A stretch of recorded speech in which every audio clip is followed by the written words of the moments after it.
You're watching StratNews Global. I'm Amitabh Revi, and joining us all the way from Santiago in Chile is the Guardian's correspondent there, John W. Bartlett. John, thank you so much for your time. Thanks very much for the invitation. Just wanted to get your impressions, and I've seen your reporting there of how this is such a major step in the country's break from the past, from General Augusto Pinochet, and how important it is. What are your thoughts on that? Yeah, I think that sometimes the simplest explanations are the best, and I think in this case people largely did vote to kind of get rid of the last sort of vestige of the Pinochet dictatorship.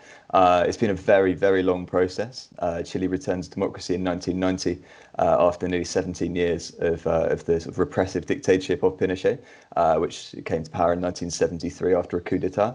And that basically set in motion this really kind of extreme interpretation of neoliberal capitalism that was implemented in Chile largely through the constitution, which is what Chileans voted on the continuation of yesterday over the weekend. And so yeah, it seemed like for many people this was kind of like the final step, like getting rid of the final part of the dictatorship sort of legacy, and there was some really powerful references to that on the banners and things that you saw in the square last night.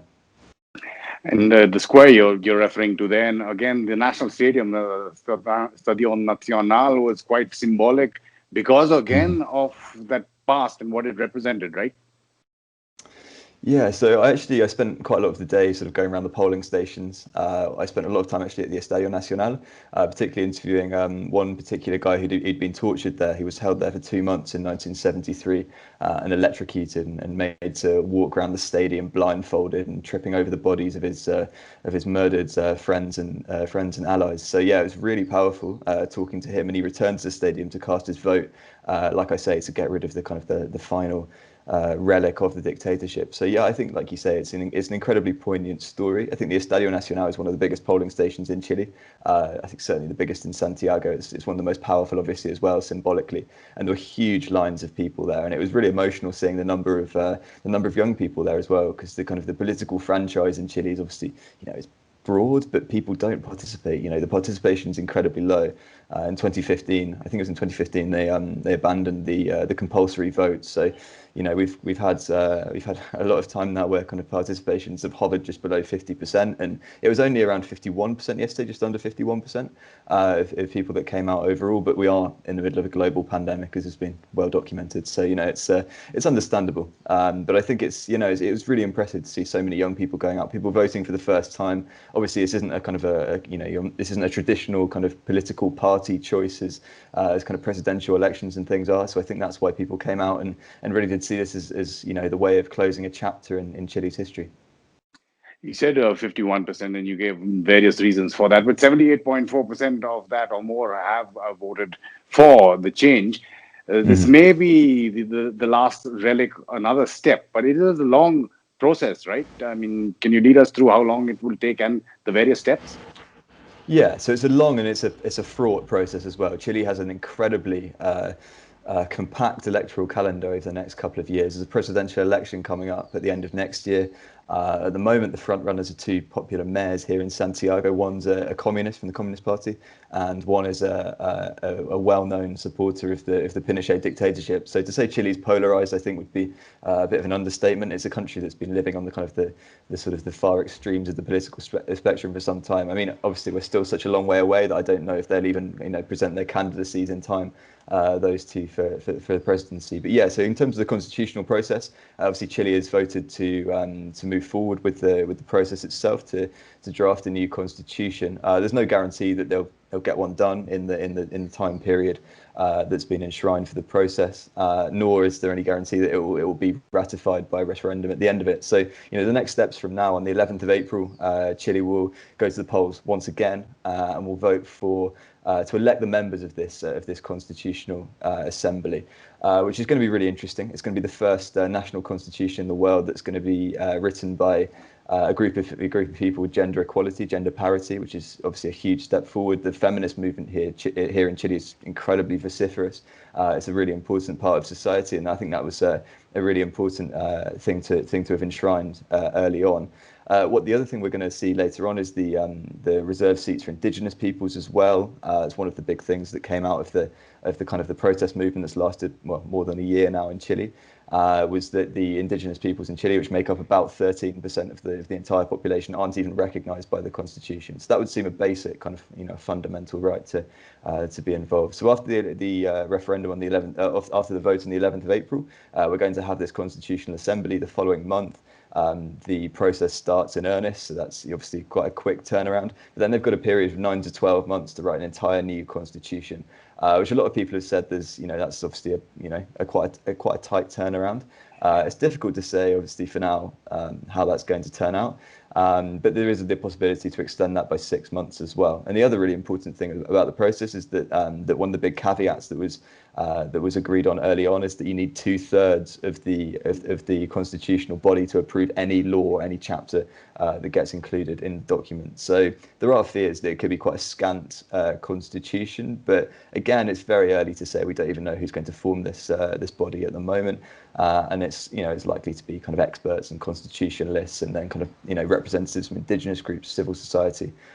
So I think there's no point in kind of getting too down thus far, but I think that it's going to be a very difficult process. So, if everything goes according to plan, when are we looking at a positive result? Maybe at least a year. Yeah, so I think at the moment the exit referendum, the exit poll has been set, not in stone, but for mid-2022, so a year or more or less later, and that's going to be compulsory to vote in that for registered voters. So that's going to be interesting as well to obviously to secure a mandate for the constitution that's written. So that's the kind of the time frame we're looking at. By mid-2022, we're going to have some kind of draft. Like I said, it could have very little in it. It could be a complete draft. But Chile is also not starting from scratch. I think that's something else that we need to remember here as well. Former President Michelle Bachelet, the current president's predecessor, she left a full draft written by civil servants in Congress that she presented a few days before her mandate ended at the beginning of 2018. So there's a full draft there already. Obviously not drafted under democratic kind of circumstances, but there is something there already. There are certain think tanks as well on the right of the political spectrum that have had their own ideas and have more or less kind of a full idea of what they would like to see in a new constitution. So Chile's not starting from scratch. This has been going on. The constitutional debate's been going on since the return to democracy in 1990, but it's picked up pace since about kind of 2006 onwards. So yeah, there's certainly kind of some foundations there already. You were talking earlier about polarized polity in terms of the mayors. Now, am I correct in saying that even this process will not be overseen by politicians, by lawmakers? Yeah, so that was the other thing on the ballot at the weekend. So Chileans were handed 2 ballot papers on Sunday as they went to the polls. One was to either approve or reject a new constitution, and the second one gave 2 options for the type of body that would draft it. So they chose the one that's entirely elected from civil society. I think there are going to be 155 members, and on the other side of the ballot paper was a sort of mixed convention, which was the one that the anti-constitutional reform parties were gunning for, and that would have had 86 members elected from sitting parliamentarians, among sitting parliamentarians as well, so not even popularly elected. And politicians here they don't have the greatest credibility at the moment after last year's the year of protests. So, and then on the other side, there would have been kind of half of that body as well would have been elected from civil society.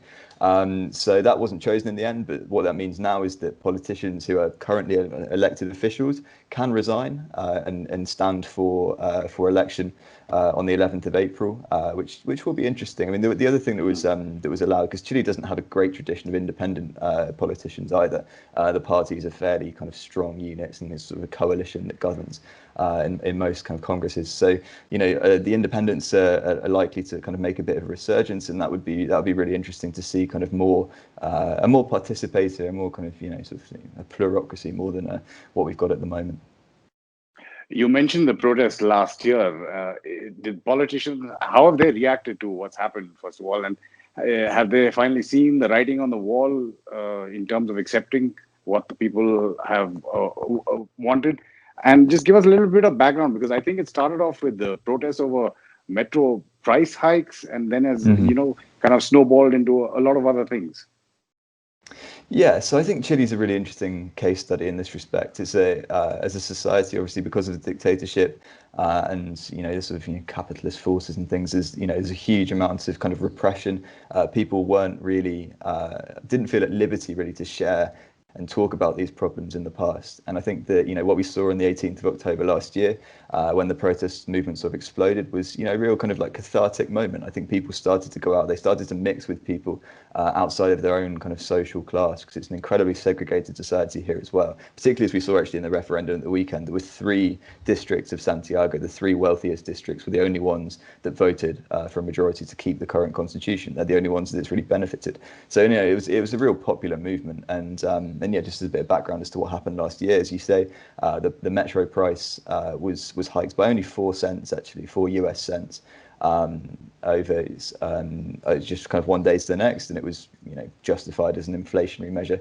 But that saw secondary school students kind of rush turnstiles at metro stations and jump over them, and then it was this sort of movement that built throughout the week leading up to the 18th of October, and then suddenly we had this night of kind of fire and fury and chaos where we had metro stations on fire, we had arson attacks across the city, and everything kind of snowballed from there, really. And then over the next week, we saw people kind of come out onto the streets in their millions. There was an incredible march on the 25th of October last year, which sort of been dubbed the biggest march in the history of Chile. And it was more than 1 million people gathered here in the centre of Santiago, according to some estimates, and then across the country as well. So it's been a real kind of emotional ride as well. People, there's a real protest culture here in Chile anyway. People are very, since the dictatorship, have been voicing all sorts of demands. And this time around, they started talking about pensions that were undignified, and this word dignity as well became really important. People started to talk a lot about the lack of dignity in their lives. And they talked about education, healthcare, all these things that are kind of social rights that were just not good enough, basically, in Chile. And the sort of the inequalities that had been allowed to develop during the dictatorship and then set in place, and then the sort of apathy ever since, from 1990 onwards, that saw nothing really change. So there's a lot of anger, and I think that there's as your question there about the politicians and their legitimacy, the whole political class has suffered because of this, and the economic and political class are largely the same people. The elite in Chile, it's an incredibly small, insulated elite that really weren't hearing the demands of the people, and largely didn't care about their demands, really. And so you had this incredible divide between those that had pretty much everything and those that had almost nothing. So that was allowed to develop for such a long time. And the constitutional process wasn't necessarily a demand at the beginning of the social movement, but it was a sort of institutional response to what we saw develop. And I think the politicians came together and saw this as a sort of political institutional way out of a pretty profound crisis. You mentioned both the youth and women who've played such a big part, but I think the sense I got from what I can read and see of what's happening is that they are aware that they have to keep this momentum going if this change has to be actually to fructify. Yeah, I think we'll see over the next few days what the kind of protest movement, what kind of momentum it has. I feel that last night there was an incredible amount of emotion. People were really, did feel that they had got rid of that last sort of relic of the dictatorship. So we'll have to see what happens in terms of the protests, because there has been some violence kind of around the peripheries of these kind of overwhelmingly peaceful marches throughout the last year. But we got to wait and see whether those sort of factions carry on their fight against the police, who also lost a huge amount of legitimacy as well as a result of the repression of the protests. So yeah, I think that the movement overall was. I don't think you can say it's bookended by the constitutional referendum. I think this is going to be a really long process, but I think now it's been kind of kicked into the courts of the politicians slightly more, and we'll see see who's part of this constitutional body, because that's going to be really interesting. But the other thing to say is that largely over the summer months in Chile, things really start to slow down.